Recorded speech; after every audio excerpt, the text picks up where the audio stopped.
So if you look at number 19, it says what is 0.12 as a fraction, and you have to simplify it. How else can you say 0.12? How else can you say it? 0.12, how else can you say it? 12 over 100. There's another way to say it kind of like that. 12. He said 12 over 100. What's the other way to say it? Say it. 12 hundredths, right? True. So every single way that we all said it was right. But whenever you want to turn this decimal into a fraction, you can literally use those words and make it into a fraction. So I'm going to say this is 12 over 100. True? Okay, now, what's the other part of this that we need to do? Simplify. Why do we need to simplify? The lowest form, right?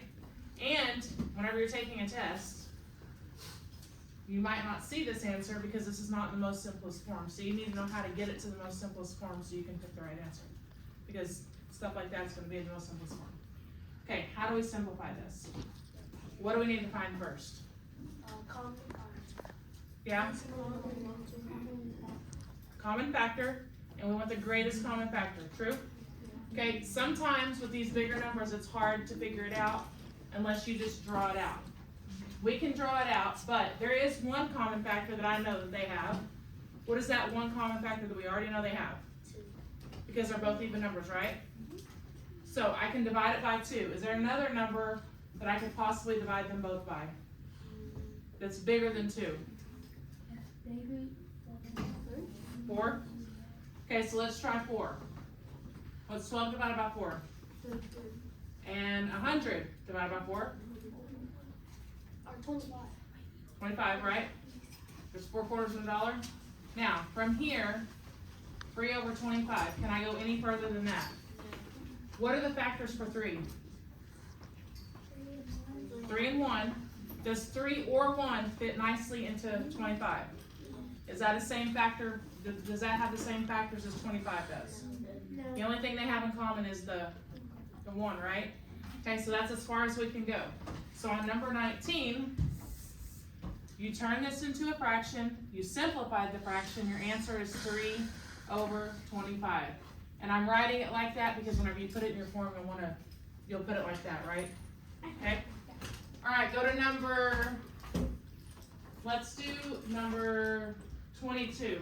Okay, I'm going to skip number 20 and 21 for right now. Number 22. We are going to put these numbers in order from least to greatest. Okay? We have some decimals and we have some fractions. They all have the same whole number though, right? The whole number is what? 8. On all of them it's 8. But I cannot figure out who is bigger than who if they are all different types of things, okay? There's fractions, there's decimals. Fractions and decimals are both considered rational numbers, right? Rational numbers are the pieces, right? They're both considered rational numbers, but because they're not the same kind of rational number, we have to make them the same kind of rational number before we can actually put them in order. Apples and oranges are both what? Fruit, okay? Apples and oranges are both fruit, but is an apple the same thing as an orange? No. Okay, they're the same type of thing, but they're not actually the same thing. So I can't compare how big these oranges are compared to these apples because they're two different things. Same thing with fractions and decimals. They can be the same thing, but they can't be the same thing if they're not in the same form. That's kind of confusing the way I said it, but you get what I'm saying. They're the same thing, but they're written two different ways. We have to write them all the same way before we can figure out who is bigger than who. All right? Let's start with, do we want to change them all to a fraction, or do we want to change them all to a decimal? Does decimal seem easier? Yeah. It is for me. There was a kid yesterday's class that she didn't want to turn them into a decimal. She wanted to turn them into fractions. And I was like, if that's easy for you, that's easy for you. For me, it's easier to change it to a decimal. Because if I don't know, I can just divide the fraction, and that automatically gives me the decimal, right? Alright, so, we're in agreement that we're gonna change all these into decimals, right? Okay. 8.85, do we do anything with that right now? 8 3/4. Okay, so what do we need to do to 8 3/4? Change it to a decimal. Now, some of you already know what 3/4 is. Just because it's one of those benchmark fractions that you already know what it's gonna be as a decimal. Do we already know what it is as a decimal? What is it? 0.75, right? What if we didn't know that? How could you do that? How could you figure it out if you didn't already know that it was 0.75? What is the process that we do? What's that strategy that I told you to use? Cowboy and horse, right? What we're doing is we're going to divide the top by the bottom. Yes? We're seeing how much of the first goes into the second. So we're going to say 3/4 is really 3 divided by 4. Yes? That's a little bit ugly. Okay? 4 won't fit into 3. True? Yeah. So what do I have to do to 3? Turn it into a decimal. Add to it. Add to it. Turn it into a decimal. We'll put the decimal here, and then what do I put after? A 0. Okay? And then before I do anything else, I need to make sure I pop this up, so I don't forget. Yes? Yes. You on the same page? 4 won't go into 3. You already said that, right? So I'm going to put a 0 there. What about 30? 6. 5. Do your fours. Do your fours. 7. What's 7 times 4? 28. Subtract it. Then what do I do? Here? Then?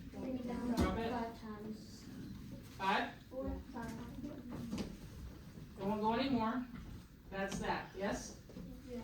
So my answer is 0.75. I would attach this back to the 8, and I would get 8. So on your paper, just underneath the 8 3/4, I want you to write 8.75.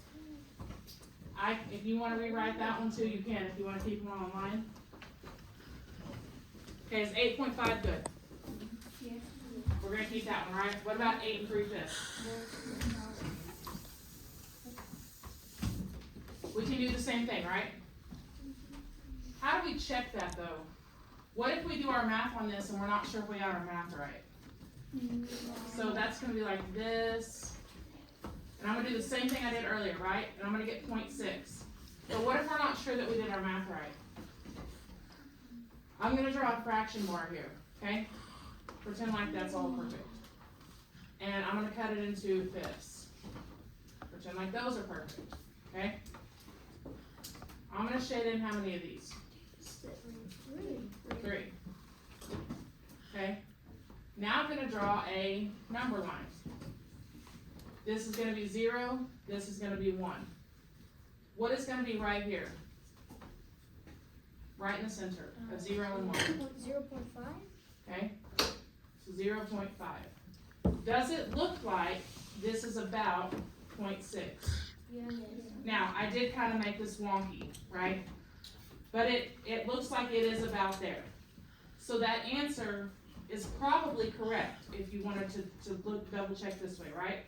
So now we're going to have 8.6. Yes?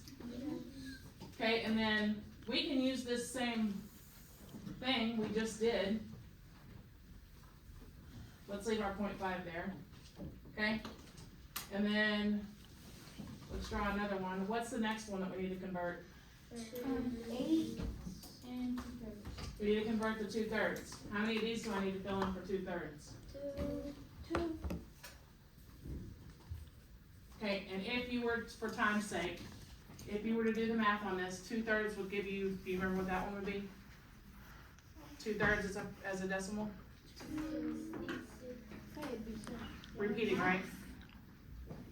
So it'd be 8.6, and I'm going to round it to 6/7. Okay? It's going to repeat, but I'm going to round it to 6/7.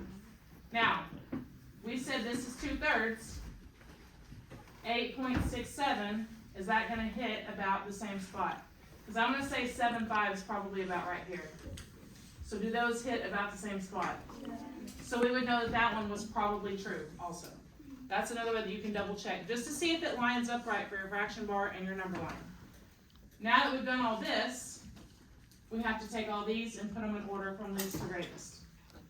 Okay? Is it easier now that they're all in decimals? Yes. Okay, so do that real quick and let's compare answers when we get finished, okay? Line them up from least to greatest. Yes?